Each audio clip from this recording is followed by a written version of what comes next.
ओम अज्ञानतिमिरान्धस्य ज्ञानाञ्जनशलाकया चक्षुरुन्मिलितं येन तस्मै श्रीगुरुवे नमो नमः। ओम विष्णुपादाय कृष्णपृष्ठाय भूतले श्रीमते भक्तिवेदान्त स्वामिनिधि नामिने नमस्ते सारस्वते देवे गौरवाणी प्रचारिणे निर्विशेष शून्यवादी पाश्चात्य देशतारिणे जय श्री कृष्ण चैतन्य प्रभु नित्यानंद श्री अद्वैत गदाधर शिवासादि गौर भक्तवृंद हरे कृष्ण कृष्ण कृष्ण हरे हरे हरे राम राम राम हरे हरे।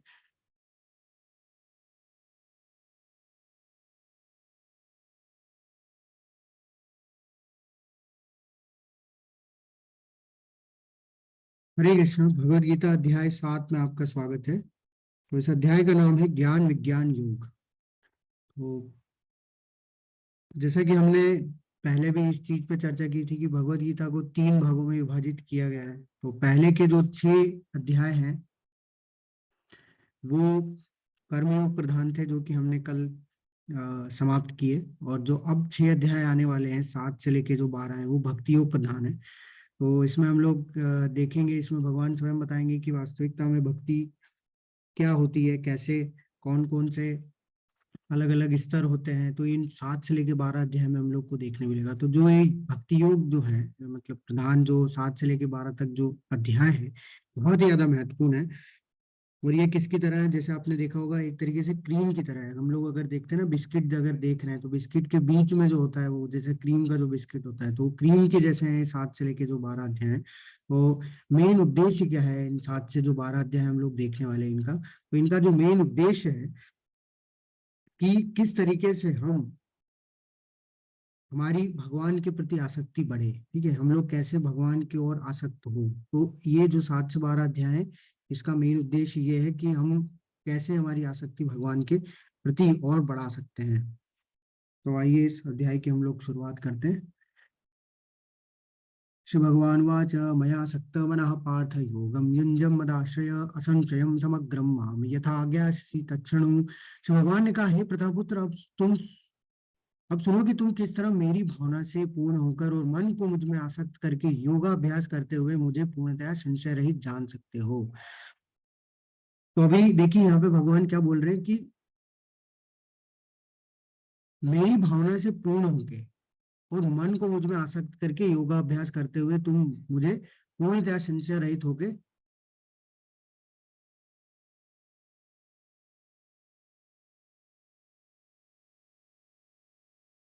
हरे कृष्ण। मेरी आवाज नहीं आ रही क्या माता जी?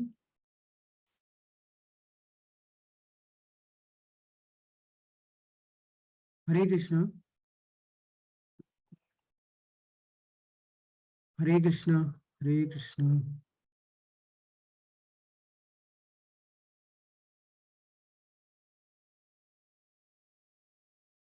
आ रही है, ओके, ठीक है, थैंक यू।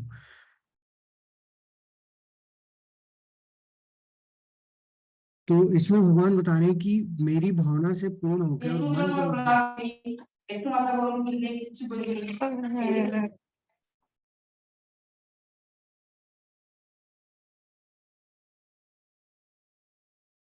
मन को मुझ में आसक्त करके योगाभ्यास करते हुए मुझे पूर्णतः संशय रहित जान सकते हो। तो देखिए कल हमने देखा कि हम लोग मन को कैसे अपने जो है कंट्रोल में ला सकते हैं। अभ्यास है न तो कौनते या वैराग्य न गुई वैराग्य च गुह्यते। तो यहाँ भगवान हमें ये बताना चाह रहे हैं कि अगर हम अपने मन को भगवान में आसक्त कर लेते हैं, अपनी भावना को पूर्णतया भगवान में लगा देते हैं, तो क्या होगा, हम भगवान को पूर्णतया संशय रहित होके यानी कि बिना किसी डाउट के जान सकते हैं। तो सबसे महत्वपूर्ण बात क्या है इस अध्याय की कि ये अध्याय की शुरुआत देखिए, आपने कभी गौर किया है तो ये अध्याय की शुरुआत भगवान ने की है। ठीक है, ऐसे पिछले हम लोग जो अध्याय देखे थे उसमें क्या था कि पहले अर्जुन प्रश्न पूछते थे, उसके बाद भगवान जो है उत्तर देते थे। लेकिन यहाँ पे क्या किया भगवान स्वयं जो है अर्जुन के प्रश्नों का इंतजार किए बिना उन्होंने क्या किया, पहले ही ये जो है बताना स्टार्ट कर दिया। तो हम लोग समझ सकते हैं कि ये अध्याय कितना ज्यादा महत्वपूर्ण होगा, जिसमें कि भगवान बिना इंतजार के, बिना प्रश्न के इंतजार के स्वयं वो है ज्ञान को देना शुरू कर दिए। तो भगवान यहाँ पे सबसे महत्वपूर्ण चीज बोल रहे हैं तत्क्षणु। तत्क्षणु मतलब क्या है कि आप सुनो, यानी कि हम क्या है कि सिर्फ सुनने मात्र से हमने पहले भी इस पर चर्चा की थी कि जो श्रवण है, ठीक है, श्रवण जो है वो भक्ति के जो प्रोसेस होती है उसमें सबसे पहला और सबसे सरल तरीका होता है जिससे कि हम लोग भगवान के प्रति आसक्त हो सकते हैं। तो 12वें अध्याय में हम लोग देखेंगे कि कितने तरीके होते हैं, 9 प्रकार की 9 प्रोसेस होती है भक्ति की, जिसमें कि हम लोग धीरे धीरे जो है प्रगति कर सकते हैं। तो उसमें जो सबसे पहली विधि है वो है श्रवण करना। तो श्रवण करने मात्र से हम लोग क्या कर सकते हैं, भगवान से आसक्ति अपनी बढ़ा सकते हैं और भगवान को सरलता से हम लोग जान सकते हैं कैसे, पूर्ण संशय रहित, बिना किसी डाउट के।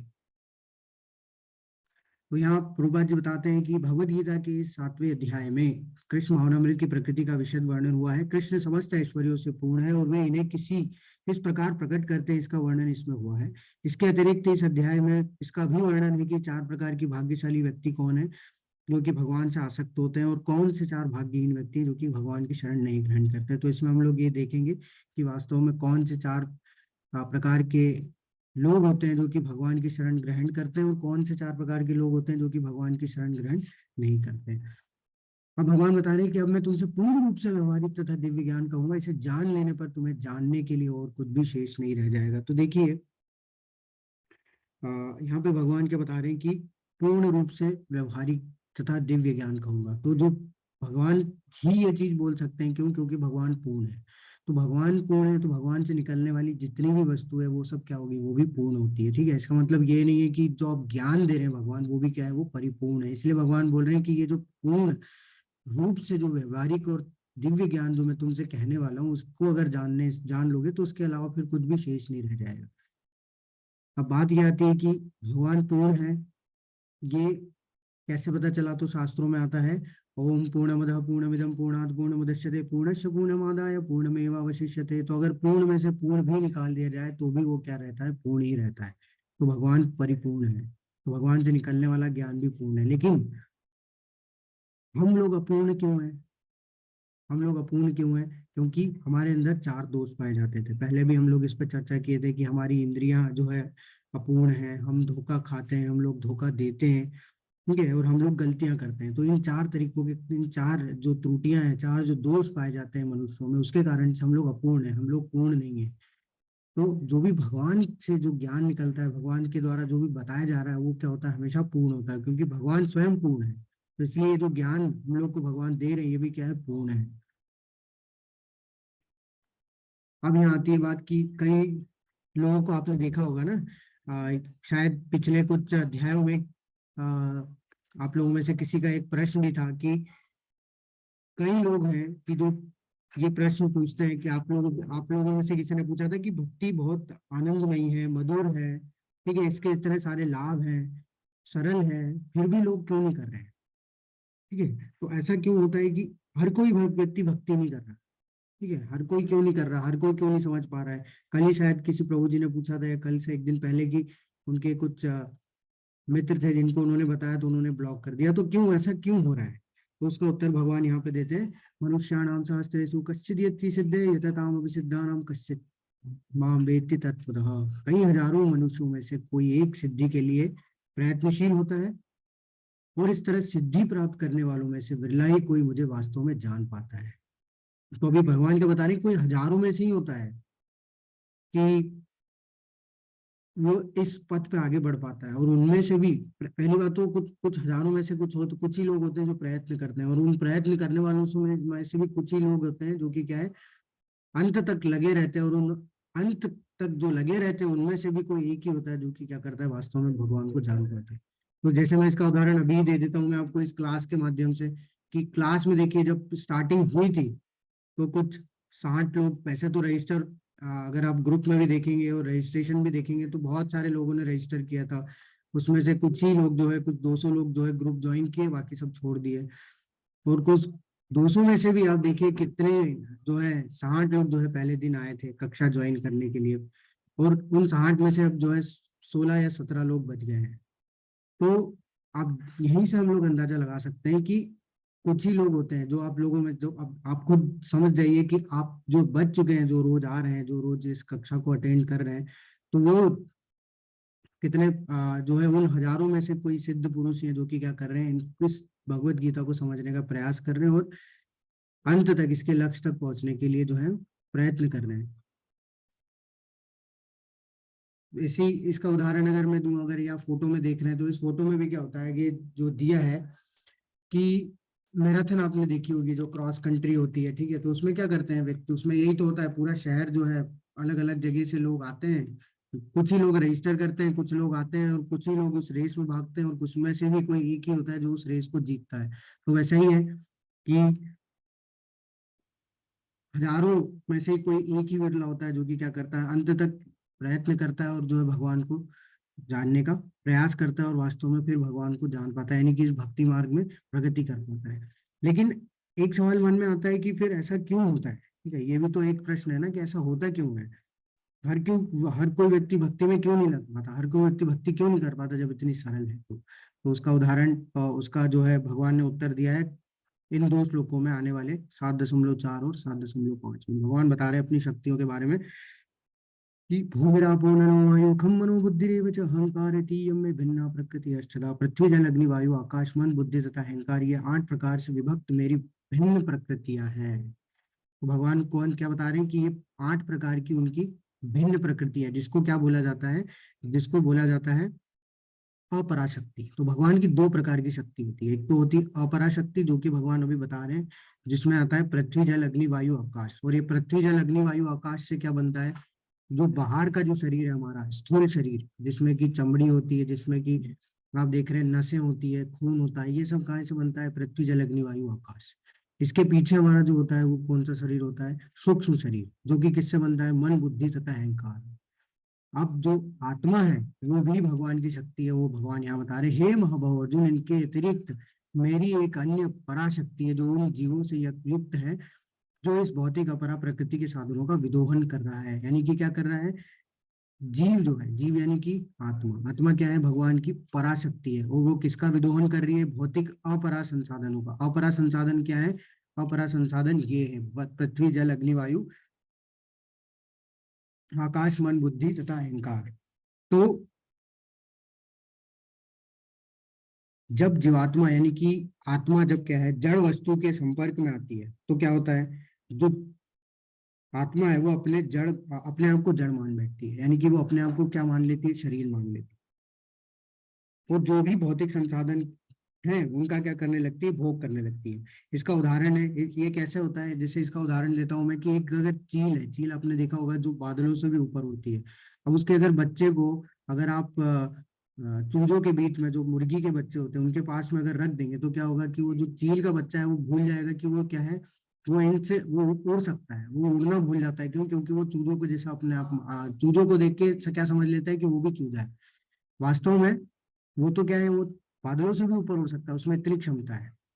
उसी तरह जब जड़ जो आत्मा है वो किसके संपर्क में आती है, शरीर के संपर्क में आती है, तो वो क्या समझ लेती है, अपने आप को भी शरीर मान लेती है, अपने वास्तविक स्वभाव को भूल जाती है।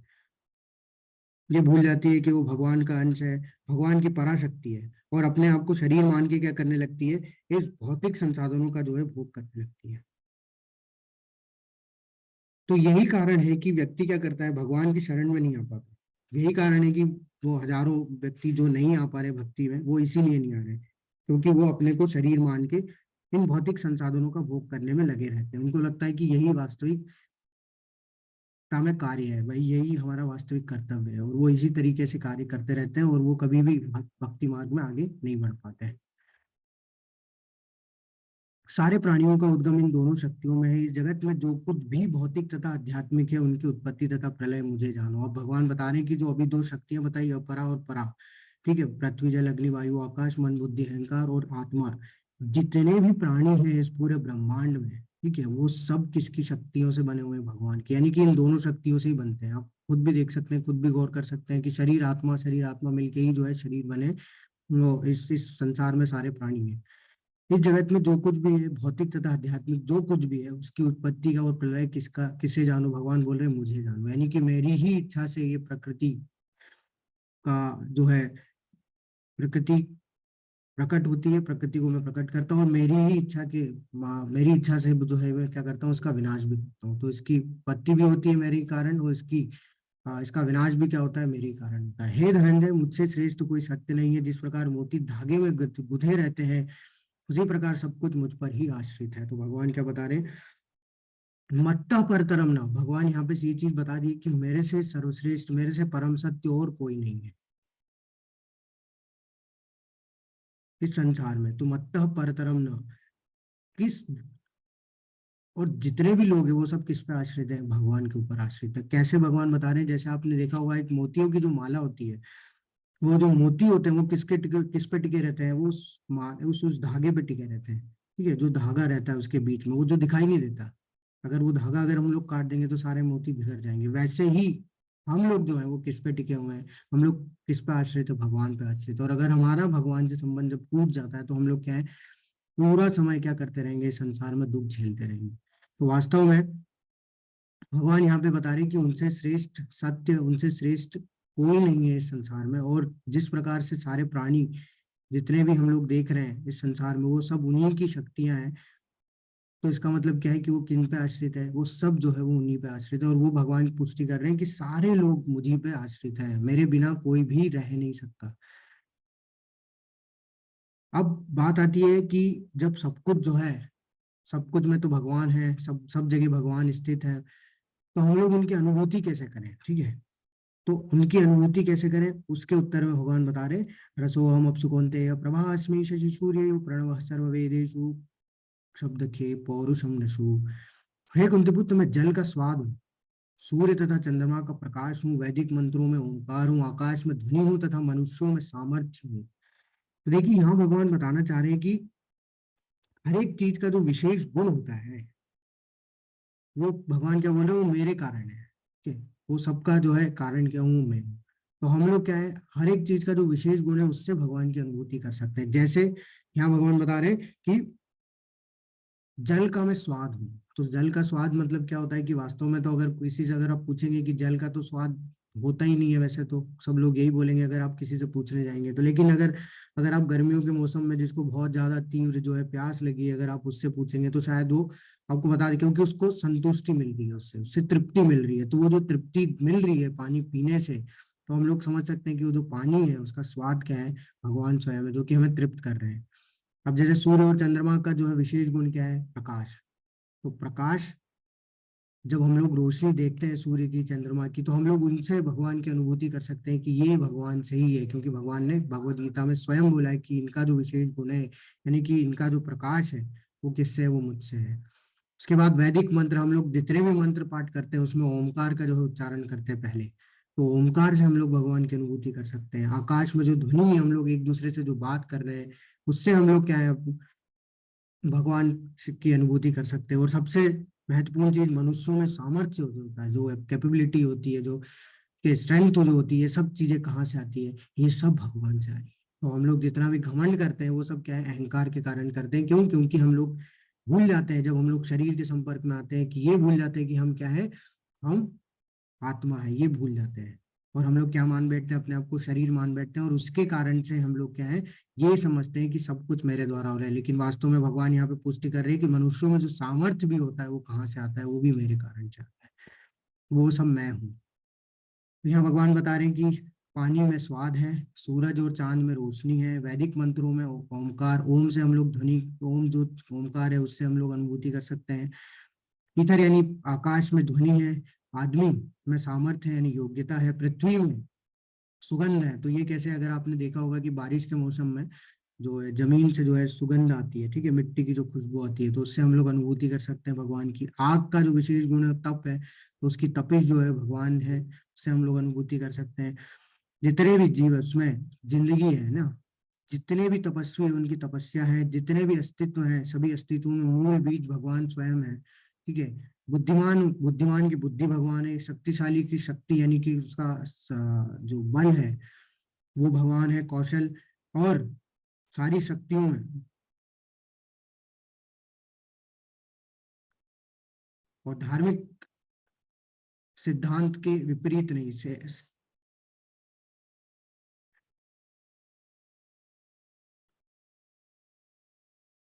तो इस तरीके से हम लोग सारी चीजों से क्या कर सकते हैं, विशेष जो गुण होते हैं हर की किसी चीज के, उससे हम लोग क्या है, भगवान की अनुभूति कर सकते हैं।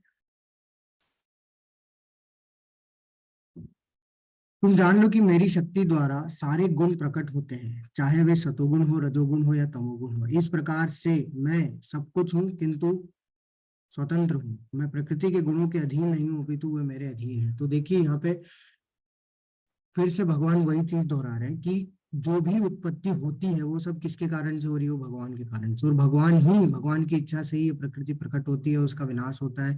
लेकिन जो भगवान जो प्रकृति बनाते हैं, ठीक है, वो कभी उससे बनते नहीं है, वो उससे स्वतंत्र है, वो उससे परे है। ऐसा नहीं है कि उन्होंने बनाई है तो वो भी इस माया जाल में फंस जाएंगे, नहीं।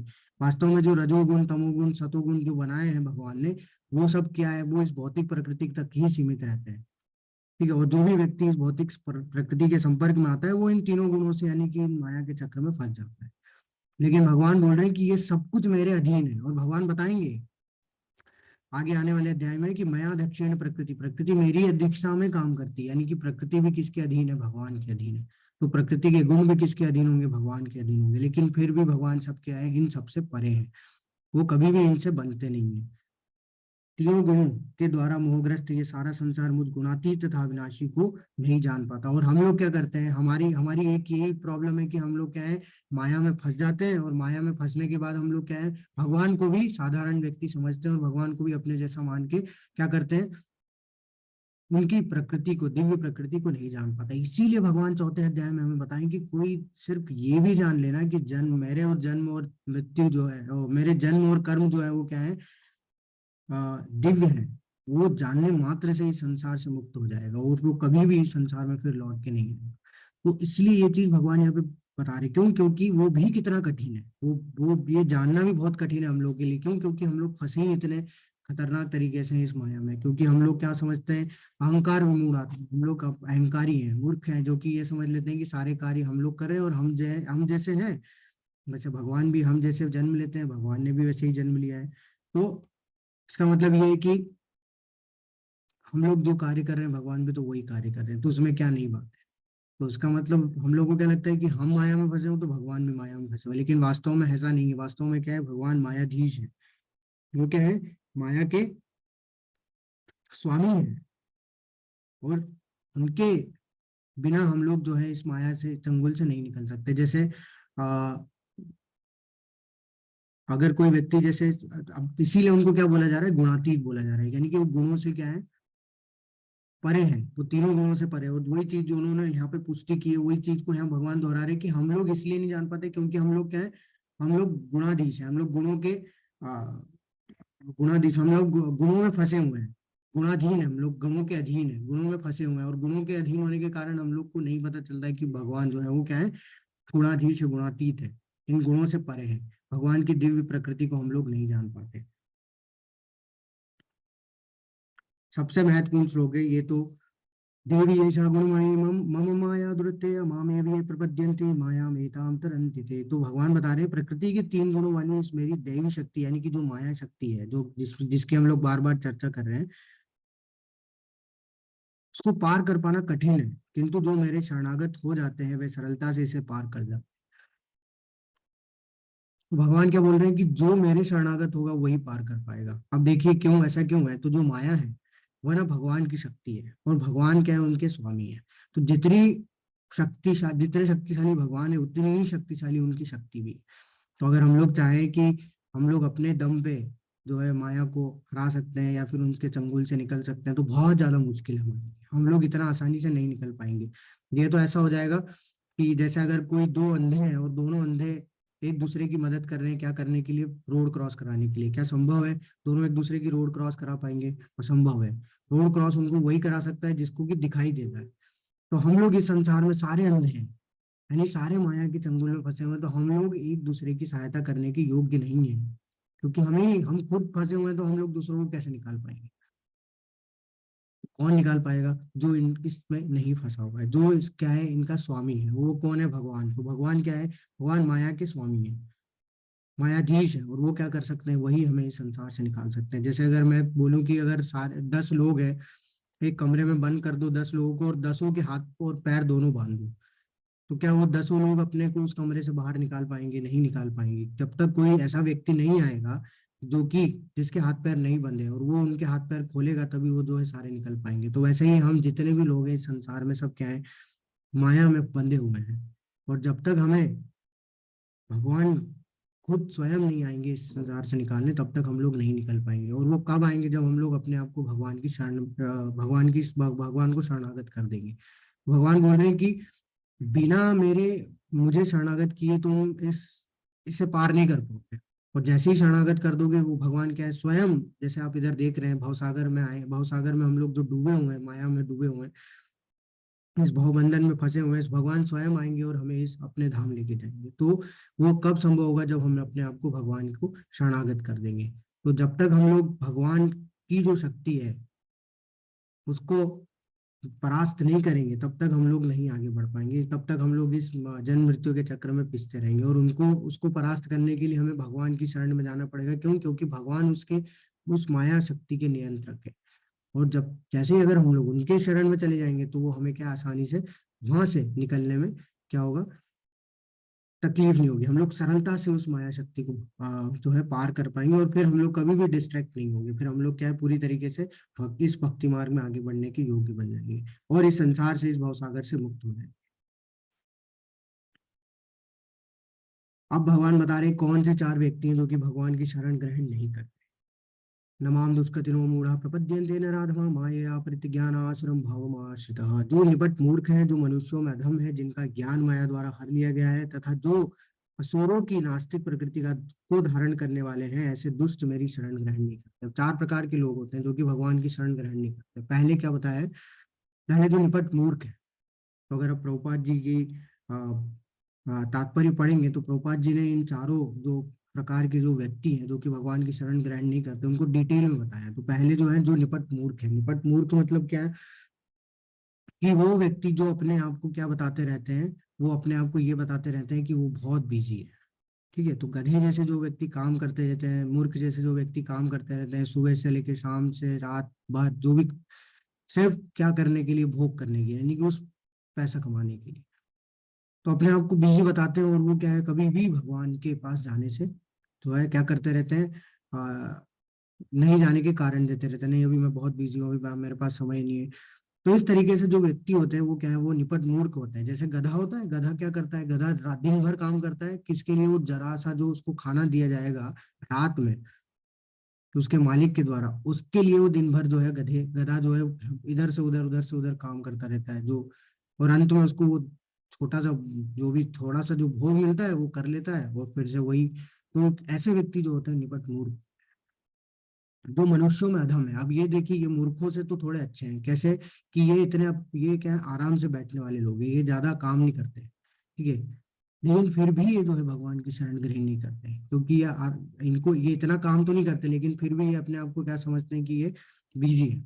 जैसे अगर ये सेलिब्रिटी है, ठीक है, जितने भी नेता लोग हैं, ये सब क्या है, ये इतना काम नहीं करते, गधे जैसा काम नहीं करते, लेकिन फिर भी ये क्या करते हैं, भगवान की शरण ग्रहण नहीं करते। ठीक है। ये फिर भी क्या करते हैं, अपने आप को बिजी समझ के इधर उधर घूमते रहते हैं।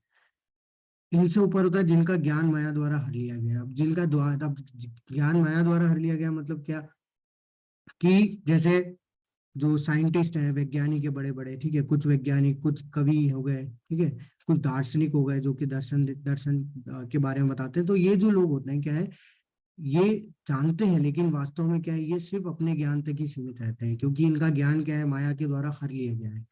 उनको लगता है कि ये जो कार्य कर रहे हैं वही सर्वश्रेष्ठ है, और ये भगवान की ओर जो है कभी भी ध्यान नहीं देते, उनकी कभी भी शरण ग्रहण नहीं करते। उनको जो है, ये सब जानते हैं कि भगवान होते हैं। देखिए, ये जो मूर्ख है, ये भी जानते हैं भगवान है, भगवान का अस्तित्व है। ये जो अधम है, नरों मनुष्यों में, वो भी जानते हैं। ये जो ज्ञानी, ज्ञान जिनका ज्ञान माया द्वारा हर लिया गया, ये भी जानते हैं। लेकिन वास्तव जो चौथी कैटेगरी होते हैं, वो कौन है? असुरों की नास्तिक प्रकृति, यानी कि ये लोग जो है भगवान के अस्तित्व को नकारते हैं। तो जो पहले तीन बताए गए हैं, पहले तीन प्रकार के लोग भगवान के अस्तित्व को स्वीकार तो करते हैं, लेकिन भगवान के शरण ग्रहण नहीं करते, क्योंकि वो अपने अपने हिसाब से क्या है, अपने आप को स्वयं सर्वश्रेष्ठ मानते रहते हैं। और वो अपने आप को समझते हैं कि वो क्या है, वो बिजी है, कहीं दूसरी जगह काम करने में लगे हुए हैं। ठीक है, उनके पास समय नहीं है किसी का ज्ञान। अब कोई अपने ज्ञान से इतना बंधा हुआ है कि वो भगवान के जो वास्तविक ज्ञान है, विज्ञान है, उसको समझने के लिए जो है उसके पास समय नहीं है, वो समझना नहीं चाहता। लेकिन जो चौथे प्रकार के होते हैं वो तो भगवान के अस्तित्व को ही नकारते हैं, तो वो असुर होते हैं। ठीक है, जो असुर राक्षस जो होते हैं वो क्या करते हैं, वो भगवान के अस्तित्व को मानते ही नहीं, वो मानते हैं कि वो खुद ही भगवान है। तो ऐसे जो चार प्रकार के व्यक्ति है क्या है, कभी भी भगवान की शरण ग्रहण नहीं करते। लेकिन जो चार प्रकार के व्यक्ति है जो भगवान की शरण ग्रहण करते हैं वो कौन से हैं? चतुर्विजा भजन्ते माम जना सुकृति अर्जुन अर्थो जिज्ञासु जिज्ञासु अर्थार्थी ज्ञानी च भरत ऋषभ। हे भरत श्रेष्ठ, चार प्रकार के पुण्यात्मा मेरी सेवा करते हैं, आर्त जिज्ञासु अर्थार्थी तथा ज्ञानी। तो चार प्रकार के कौन से हैं जो कि भगवान की शरण करते हैं, शरण ग्रहण करते हैं? आर्त जिज्ञासु अर्थार्थी और ज्ञानी। तो आर्त कौन है? आर्त जो कि पीड़ित है। ठीक है, पीड़ित मतलब क्या है कि जो व्यक्ति क्या है, जिसको जिसके पास जो है जो जिसको हमेशा दुख ही दुख मिलता रहता है, ठीक है, सुखी नहीं है। ठीक है, दूसरा वो व्यक्ति जो कि क्या है, कोई बीमारी से ग्रसित है, पीड़ा में है, तो वो क्या करता है, वो भगवान की शरण ग्रहण करता है, वो जाता है भगवान के मंदिर जाएगा, भगवान की शरण ग्रहण करेगा। दूसरे जो है जिज्ञासु, जिनके अंदर जिज्ञासा होती है, ठीक है, भगवान को जानने की, परम सत्य को जानने की जिज्ञासा होती है, वो लोग जो है भगवान की शरण ग्रहण करते हैं। तीसरे अर्थार्थी, यानी जिनको धन की आवश्यकता होती है, वो भी जो है भगवान की शरण ग्रहण करते हैं। चौथे जो है वो ज्ञानी। ठीक है, जो कि जिनको पता है भगवान के बारे में, परम सत्य का ज्ञान है, तो इससे क्या होता है, फिर भी वो क्या है, भगवान की शरण ग्रहण करते हैं, क्योंकि वो जानते हैं, वो भगवान की प्रकृति को जानते हैं, इसलिए वो क्या है, वो भगवान की शरण ग्रहण करते हैं। तो ये चार प्रकार के जो व्यक्ति होते हैं क्या करते हैं, भगवान की शरण ग्रहण करते हैं। लेकिन इनसे ऊपर है शुद्ध भक्त। ठीक है, इनसे ऊपर आता है शुद्ध भक्त, जो कि क्या करता है, जिसके पास किसी भी तरीके का क्या है, फल की इच्छा नहीं होती, वो निष्काम भाव से जो है भगवान की भक्ति करता है, मतलब उसको किसी भी लाभ की आकांक्षा नहीं होती है। वो सिर्फ भगवान को प्रसन्न करने के लिए भगवान की सेवा में क्या करता है, भगवान की भक्ति करता है, भगवान की सेवा करता है, भगवान की शरण ग्रहण करता है। अब आप इसके उदाहरण आते हैं शास्त्रों में, अगर आप देखें इसमें, तो जो पहला जो उदाहरण है वो क्या है, गजेंद्र मोक्ष का है। तो इंद्रद्युम्न नाम के एक राजा थे। ठीक है, तो उनको अगला जन्म जो है वो गजेंद्र, मतलब हाथी का मिलता है, तो वो गजेंद्र बनते हैं। अब वो अपने झुंड के साथ एक समय पे तालाब पे पानी पीने के लिए आते हैं, तो क्या होता है कि जो नीचे मगरमच्छ होता है तालाब में, वो उनपे क्या कर देता है, हमला कर देता है। अब मगरमच्छ तो पानी में जो है वो सबसे उसका तो बल ही वही है, वो तो वही चलता है। तो वो क्या करता है, वो हावी हो जाता है हाथी के ऊपर, मतलब गजेंद्र के ऊपर, और गजेंद्र जी क्या करते हैं, उस समय पे पीड़ा में होते हैं, और पीड़ा में होते हैं तो वो क्या करते हैं, भगवान की स्तुति करते हैं, और भगवान स्वयं आके फिर क्या करते हैं, उनको इस पीड़ा से निकालते हैं। तो ये क्या है, ये किसके उदाहरण में आ गए, ये हो गए पीड़ित। जो पीड़ित होते हैं वो भगवान की शरण ग्रहण करते हैं। तो गजेंद्र पीड़ित थे, इसलिए उन्होंने भगवान की स्तुति की, भगवान आए उनको बचाने। वैसे ही द्रौपदी द्रौपदी ने भी क्या किया था, वो भी तो वो भी पीड़ा में थी, और फिर उन्होंने जब भगवान को याद किया, जब भगवान आए उनकी रक्षा करने के लिए। वैसे ही यहाँ पे आप तीसरी फोटो में जो देख रहे हैं यहाँ पे, तो ये है व्यासदेव जी और आ, उनकी धर्मपत्नी, और उनके जो है गर्भ में सुखदेव गोस्वामी जी थे। तो सुखदेव गोस्वामी जी क्या करते थे, मतलब वो निकलना नहीं चाह रहे थे। ठीक है, तो कई साल हो गए थे कि वो गर्भ से नहीं निकलना चाह रहे थे, इसलिए वो उनकी माता जी को बहुत तकलीफ हो रही थी, बहुत पीड़ा हो रही थी। तो जब उन्होंने भी क्या किया, भगवान को याद किया, और भगवान आके क्या किया, उनकी पीड़ा को दूर किए। उसके बाद था जिज्ञासु। तो जिज्ञासु में जो थे परीक्षित महाराज। तो परीक्षित महाराज ने क्या किया, जैसे ही उन्हें पता चला कि उनकी 7 दिन में मृत्यु हो जाएगी, तो उन्होंने जिज्ञासा की कि उन्हें भगवान के बारे में जानना है, भगवान के भक्तों के बारे में जानना है। तो वो सुखदेव गोस्वामी जी से फिर उन्होंने क्या सुना, श्रीमद् भागवतम सुना। तो परीक्षित महाराज जी किसके उदाहरण आ जाएंगे, जिज्ञासु, कि वो भगवान की शरण ग्रहण करते हैं। उसके बाद ध्रुव महाराज का है, किसके उदाहरण में आते हैं, अर्थार्थी। अर्थार्थी यानी कि उनको धन की आवश्यकता, यानी कि किसी चीज की आवश्यकता थी। कैसे, जैसे जब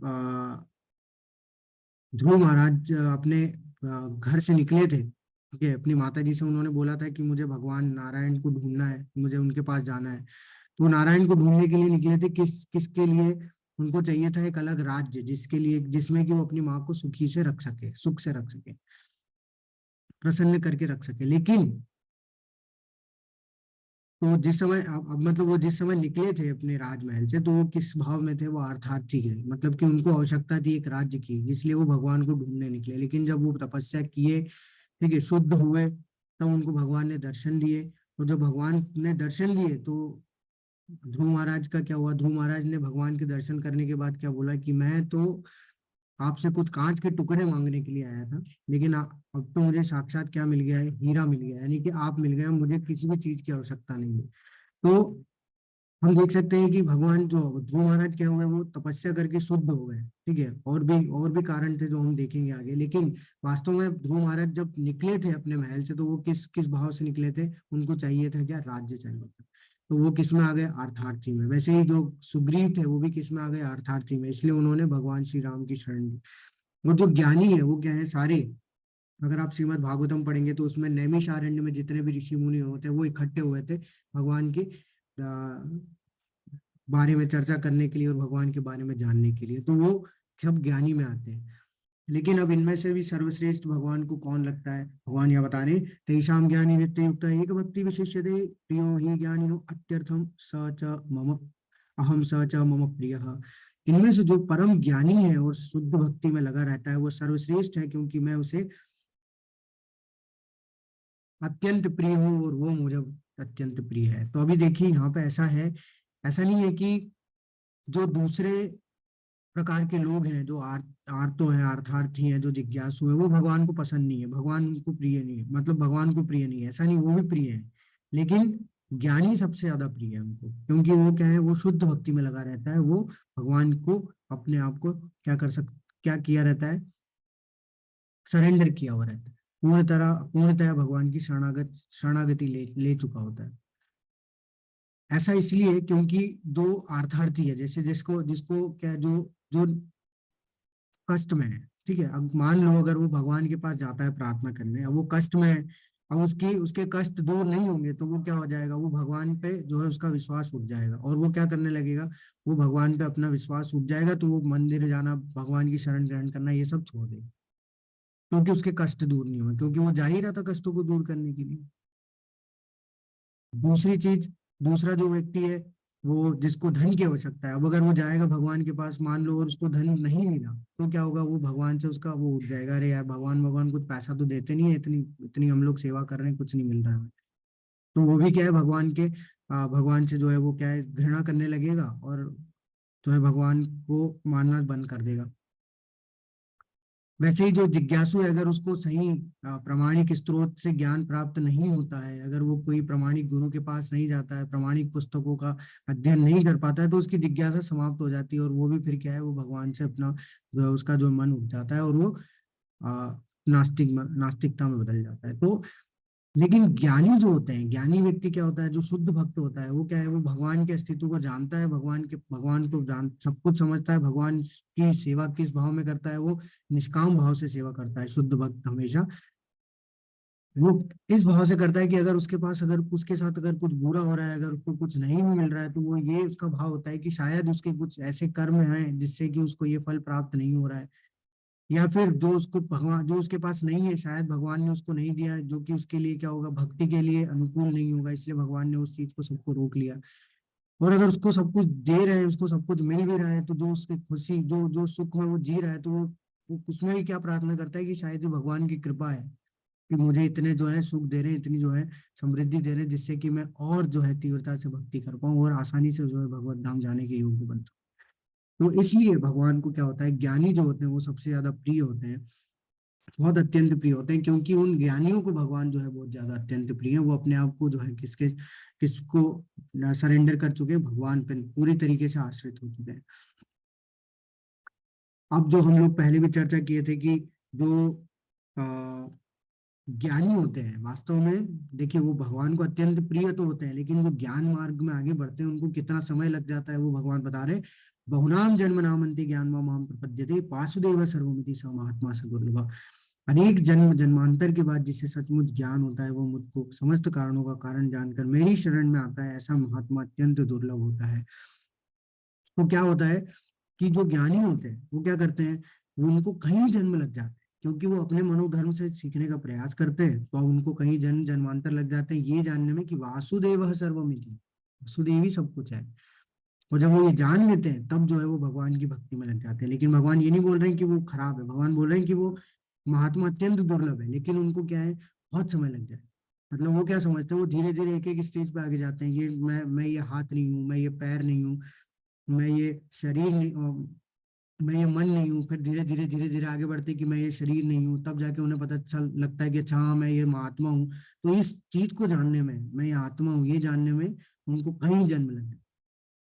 और जब जब ये जान जाते हैं कि मैं आत्मा हूँ, तब वो क्या करते हैं, भगवान के भक्ति में अपने आप को आगे बढ़ाते हैं। तो ऐसे कई जन्मों के बाद जो है भक्ति में लगते हैं, और फिर जब वो क्या है, उसके पश्चात जो है वो क्या होते हैं, मुक्त होते हैं। उसके पश्चात जो है वो भगवान के धाम को प्राप्त करते हैं। तो वो बिल्कुल दुर्लभ है, लेकिन हमारे पास इतना समय नहीं है। अगर हम लोग इस तरीके से अगर ज्ञान मार्ग का आ, रास्ते को अपनाएंगे, तो हमें कई हजारों जन्म फिर से लेने पड़ेंगे, तब जाके हम लोग ये समझ पाएंगे कि वासुदेव सर्वमिति। लेकिन उसके विपरीत अगर हम लोग सीधा भगवान की शरण ग्रहण करते हैं, भगवान की इस भक्ति योग का अगर पालन करते हैं, भक्ति के माध्यम से अगर हम लोग भगवान से जुड़ने का प्रयास करते हैं, तो हमें आसानी से हम लोग जान जाएंगे, ये चीज को समझ जाएंगे। क्योंकि भगवान ये स्वयं चीज बोले हैं कि क्या, भक्तो असी में सखा चेती, एक भक्त ही मुझे जान सकता है, भक्त ही मुझे समझ सकता है।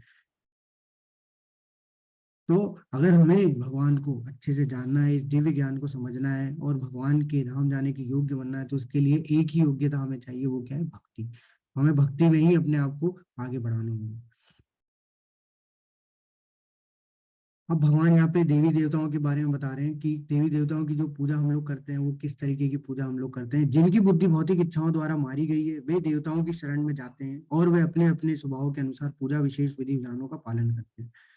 मैं प्रत्येक जीव के हृदय में परमात्मा स्वरूप स्थित हूँ। जैसे ही कोई किसी देवता की पूजा करने की इच्छा करता है, मैं उसकी श्रद्धा को स्थिर करता हूँ, जिससे वह उसी विशेष देवता की भक्ति कर सके। ऐसी श्रद्धा से समन्वित वह देवता विशेष की पूजा करने का यत्न करता है और अपनी इच्छा की पूर्ति करता है, किंतु वास्तविकता तो यह है कि ये सारे लाभ केवल मेरे द्वारा प्रदत्त हैं। अल्प बुद्धि वाले व्यक्ति देवताओं की पूजा करते हैं और उन्हें प्राप्त होने वाले फल सीमित तथा क्षणिक होते हैं। देवताओं की पूजा करने वाले देवलोक को जाते हैं, किंतु मेरे भक्त अंततः मेरे परम धाम को प्राप्त होते हैं। तो देखिए यहाँ भगवान क्या बता रहे हैं कि वास्तव में पहली चीज तो भगवान ने एक जो भ्रम था, एक जो भ्रांति थी, वो भगवान ने 5वें अध्याय में दूर की कि जो देवता है और वो जो भगवान है, उनमें अंतर है। ठीक है, हम लोग क्या करते हैं, हम लोग के अंदर ये भ्रांति होती है कि हम लोग भगवान देवताओं को ही भगवान मानते हैं, लेकिन वास्तव में देवी देवता सब क्या है, भगवान के अंश है। जैसे हम उस समय पे हमने चर्चा भी की थी कि एक जो प्राइम मिनिस्टर होता है, प्राइम मिनिस्टर एक ही है, लेकिन जितने भी मिनिस्टर है वो अलग अलग है। कोई डिफेंस मिनिस्टर है, कोई फाइनेंस मिनिस्टर है। तो इस तरीके से भगवान ने हर देवी देवताओं को क्या है, अपने हिसाब से कार्य दिए हैं। वरुण देव, सूर्य देव, चंद्र देव, ठीक है, अग्निदेव। तो ये सब अपने अपने जो है कार्य करते हैं। हम लोग जो कार्य कर रहे हैं, हम लोग क्या करते हैं, हम लोग अपनी भौतिक इच्छाओं की पूर्ति के लिए इन सारी देवी देवताओं की पूजा करते हैं। अब वो जो पूजा करते भी हैं, तो वो क्या है, ऐसा नहीं है कि भगवान बोले नहीं करिए। भगवान क्या करते हैं, उसमें भगवान बता रहे हैं कि जो जिस देवी देवता की पूजा करता है, भगवान तो हमारे हृदय में परमात्मा रूप में स्थित है। भगवान क्या करते हैं कि उनके प्रति हमारे अंदर श्रद्धा और बढ़ा देते हैं, जिससे कि हम लोग क्या कर सके, उनकी भक्ति में स्थिर हो सके, उनकी भक्ति कर सके। लेकिन हम लोग फिर भी क्या करते हैं, हम लोग उनकी भक्ति भी कैसे करते हैं, त्रुटिपूर्ण ढंग से करते हैं। हम लोग क्या करते हैं, हम लोग उस श्रद्धा का गलत उपयोग करके हम लोग उनसे सारी भौतिक इच्छा की पूर्ति के लिए सब कुछ मांगते हैं। भगवान ये दे दो, वो दे दो, ये भी दे दो, हमारे को ये दे दो, ये भी चाहिए, वो भी चाहिए, ये ले लेते हैं। लेकिन अब हमें क्या लगता है कि ये तो सारे, जब हम लोग देवी देवता से ये सब मांग रहे हैं, तो वो तो हमें मिल जा रहा है, तो हमें लगता है कि ये सब देवी देवता दे रहे हैं। लेकिन वास्तव में ये सब किसके अंश है, भगवान के। तो भगवान के द्वारा ही ये हमें प्राप्त हो रहा है। लेकिन भगवान क्या बोल रहे हैं कि अगर तुम्हें प्राप्त भी हो रहा है, तो वो कोई ऐसा नहीं कि बना रहेगा। अगर किसी ने गाड़ी मांगी, चलो गाड़ी मिल गई, तो इसका मतलब ये नहीं कि गाड़ी आपके साथ ही जाएगी, आपकी मृत्यु होगी। तो जाना तो अकेले ही है, खाली हाथ आए थे, खाली हाथ जाना है। तो भगवान बोले कि जो भी संसार में है, वो सब क्षणिक है। क्योंकि ये संसार ही क्षणिक है, संसार टेम्परेरी है, पूरा भौतिक संसार। अगर हम लोग इस भौतिक संसार में रह रहे हैं, तो जो भी चीज हम लोग मांग रहे हैं, वो भी सब टेम्परेरी है। तो अगर हम लोग सुख समृद्धि भी मांग रहे हैं, तो वो टेम्परेरी है, कुछ समय तक सुख समृद्धि रहेगी, फिर वापस से वही दुख आ जाएगा। क्योंकि संसार ही दुखालय है, ये दुखों का घर ही है। तो दुख तो ऐसा है नहीं कि कहीं निकल जाएंगे। तो जितना भी हम लोग कोशिश कर ले, कुछ समय के लिए अगर हम लोग भोग करना चाहते हैं, हमारी इच्छाओं की पूर्ति करना चाहते हैं, तो वो इच्छा पूर्ति हो जाएगी। लेकिन वो सब क्या है, क्षणिक है, टेम्परेरी है। और अगर हम लोग ऐसा ही करते रहे, उनकी पूजा इस तरीके से करते रहे, त्रुटिपूर्ण ढंग से करते रहे, तो होगा क्या कि अंत में जब हमारी मृत्यु होगी, तो हम लोग देवताओं के लोग चले जाएंगे। तो कोई इंद्र लोग जाता है, स्वर्ग लोग जाएगा, कोई चंद्र लोग जाएगा, कोई सूर्य लोग जाएगा, कोई अग्नि लोग, इस तरीके के लोग को जाना पड़ता है। लेकिन भगवान बोल रहे हैं कि अगर कोई मेरे भक्त हैं, तो वो मेरे परम धाम को प्राप्त होंगे। भगवान का परम धाम कैसा है, भगवान का परम धाम ऐसा धाम है जहाँ पे कि कोई एक बार चला जाता है, तो कभी भी वो इस संसार में लौट के नहीं आता है। वहां पे जन्म मृत्यु का कोई चक्र नहीं है। तो अगर मुक्त होना है, हमें इस जन्म मृत्यु के चक्र से निकलना है, हमारी वास्तविक समस्याओं से हमें छुटकारा पाना है, तो हमें क्या करना होगा, हमें भगवान की शरण ग्रहण करनी। तो यहाँ पे कैसे हम लोग समझ सकते हैं कि अगर एक पेड़ है, अगर आप एक पेड़ है, अगर पेड़ पे अगर आपको, पेड़ से अगर आपको फल चाहिए, ठीक है, आप आपको आपको आपको चाहिए कि जो पेड़ हमेशा हरा भरा रहे, तो आप क्या करेंगे कि ऐसा तो नहीं है कि आप जो फल उग रहे हैं उसके ऊपर पानी डालने लग जाएंगे कि चलो फल जो है वो बढ़ने लग जाएगा और भी फल प्राप्त होंगे फल के ऊपर पानी डालने से, या फिर पत्तियों के ऊपर अगर पानी डालेंगे तो पत्ती हरी भरी रहेगी, ऐसा तो है नहीं।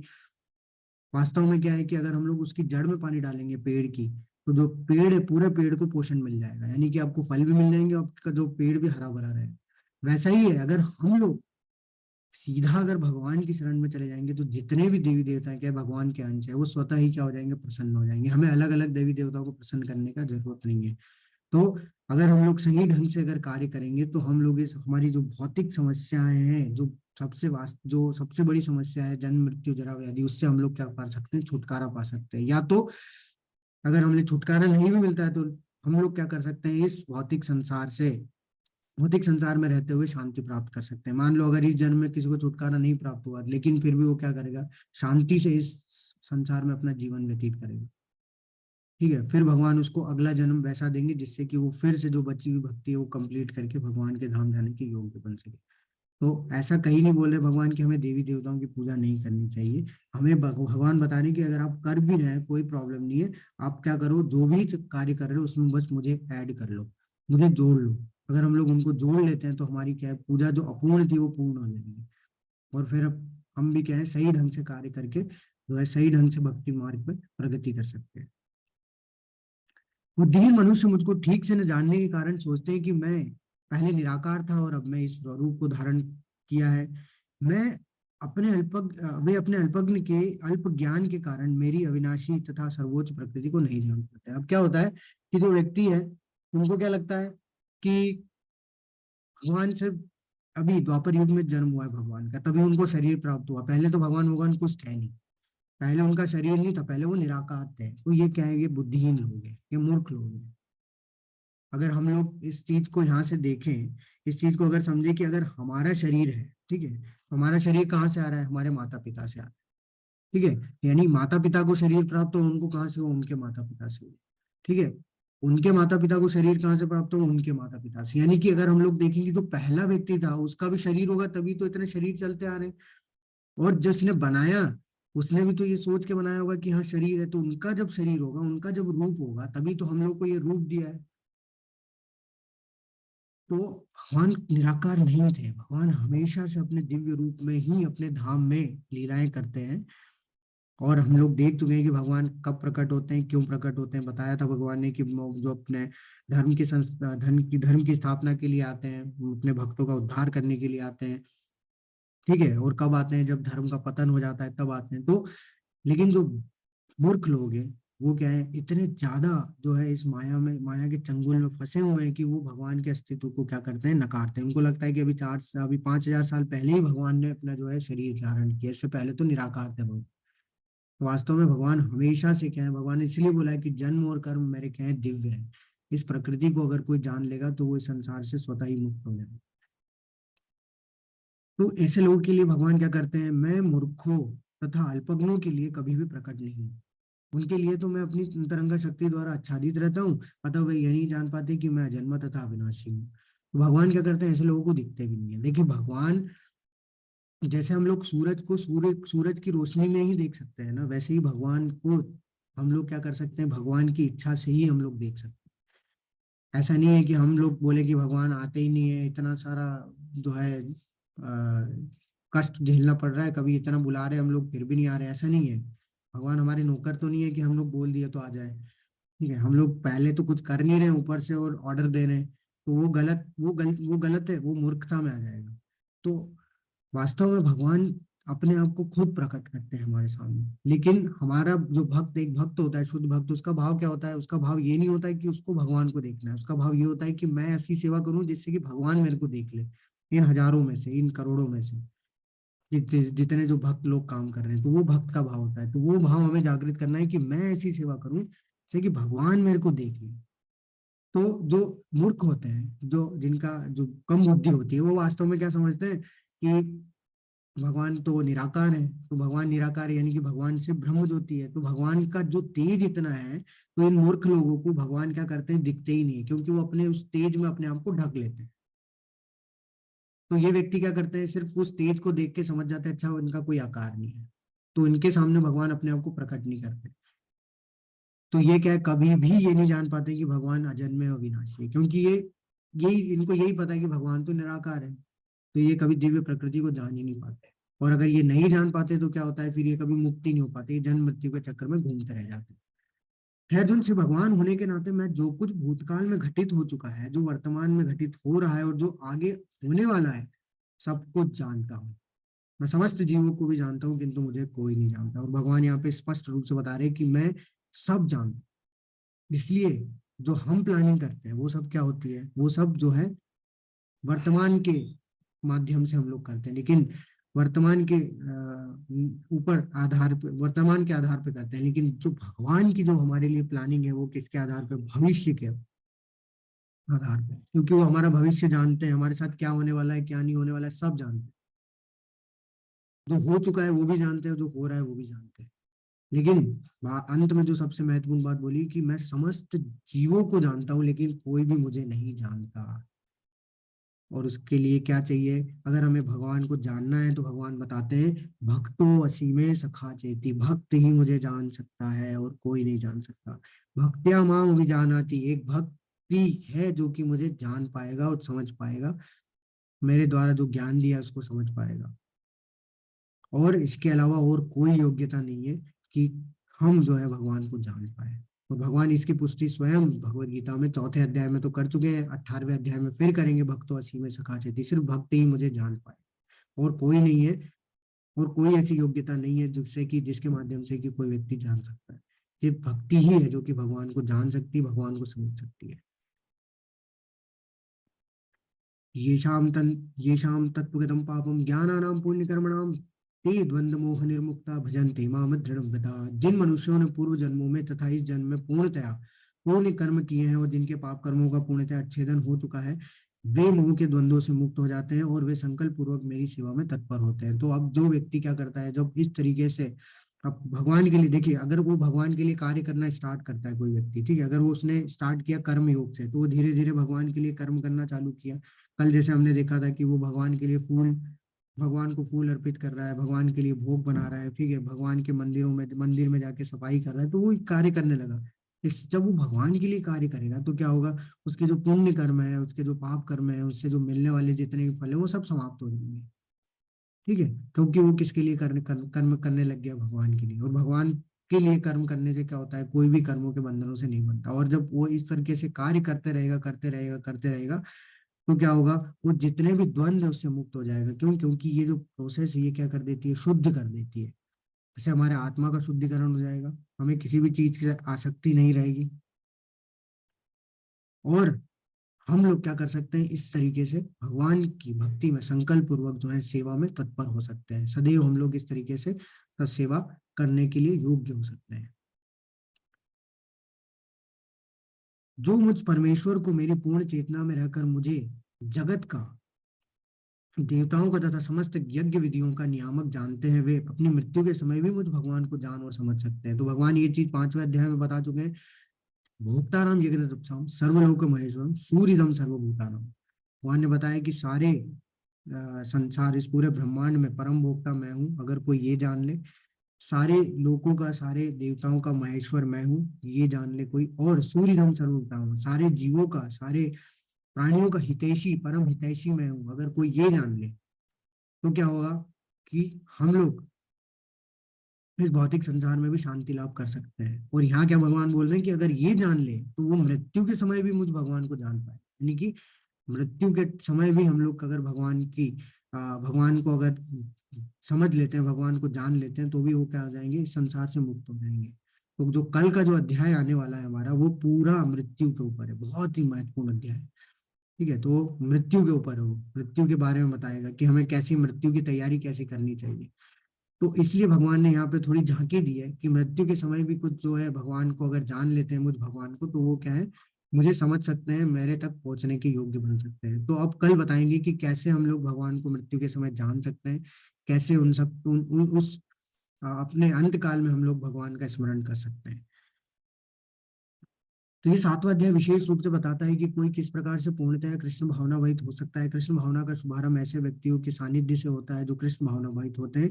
ऐसा सानिध्य आध्यात्मिक होता है और इससे मनुष्य प्रत्यक्ष भगवान के संसर्ग में आता है और भगवत कृपा से वह कृष्ण को भगवान समझ सकता है। साथ ही वह जीव भुलाने के वास्तविक स्वरूप को समझ सकता है और यह समझ सकता है कि किस प्रकार कृष्ण को भुलाने से वह प्रकृति के नियमों द्वारा बद्ध हुआ है। वह यह भी समझ सकता है कि यह मनुष्य जीवन कृष्ण भावनामृत को पुनः प्राप्त करने के लिए मिला है, अतः इसका सदुपयोग परमेश्वर की अहेतु की कृपा प्राप्त करने के लिए करना चाहिए। तो हम लोग इसकी शुरुआत कैसे कर सकते हैं? जैसे मैंने पहले भी 5वें अध्याय में बताया था कि जो 4 कार्य हमें करने हैं। ठीक है, पहला तो हमें भक्तों का संग करना है। दूसरी चीज है हमें भगवत गीता भागवतम पढ़ना है, डेली स्टार्ट करना है। अगर कोई नहीं पढ़ रहा है तो हम लोग उसको धीरे धीरे आप लोग पढ़ना स्टार्ट कर सकते हैं। सो तीसरी चीज है कि चैंटिंग, भगवान के नाम का जप करना है। ये सब सेवा में आता है। ठीक है, तो धीरे धीरे इससे क्या होगा, इससे हम लोग आगे बढ़ते जाएंगे। जो भी कार्य कर रहे हैं उसमें भगवान को ऐड कर लो, भगवान के लिए कार्य करो, तो उससे क्या होगा, हम लोग धीरे धीरे शुद्ध होते जाएंगे और हमारी जो है वो चेतना और जो है जो जितनी दूषित थी वो शुद्ध होते जाएगी और फिर हम लोग भगवान के, हमारा जो है भगवान के प्रति आसक्ति जो है और ज्यादा बढ़ती जाएगी, प्रेम बढ़ता जाएगा। तो हम लोग इस तरीके से क्या कर सकते हैं, अपने जितने भी जो पाप कर्म है, पुण्य कर्म है, उसका जो भी फल है वो क्या है, सब हमारा समाप्त होता जाएगा और हम लोग इस भक्ति मार्ग में प्रगति करने में कोई भी तरीके का डिस्ट्रैक्शन नहीं होगा। हम लोग धीरे धीरे धीरे धीरे धीरे धीरे इसमें क्या है, प्रगति करते चले जाएंगे और इस भौतिक बहुबंधन से मुक्त होने के योग्य बन जाएंगे। हमने देखा कि सबसे पहले भगवान ने ज्ञान की महिमा के बारे में बताया। ठीक है, उसके बाद फिर भगवान ने अपनी 2 शक्तियों के बारे में बताया, परा और अपरा। उसके बाद कैसे भगवान को समर्पण किया जाता है। ठीक है, मतलब उनकी उन्होंने अनुभूति कैसे कर सकता है व्यक्ति, वो बताया। उसके बाद जो देवी देवताओं की पूजा होती है हम लोग किस तरीके से कर रहे हैं उसके बारे में बताया और किस तरीके से करना चाहिए। और अंत में भगवान ने क्या बताया कि कैसे व्यक्ति जो है भक्ति मार्ग तक अपने आप को उठा सकता है और मृत्यु के समय भी जो है भगवान के धाम जाने के योग्य बन सकता है या भगवान को समझ सकता है। तो हमारा ये अध्याय यही समाप्त होता है।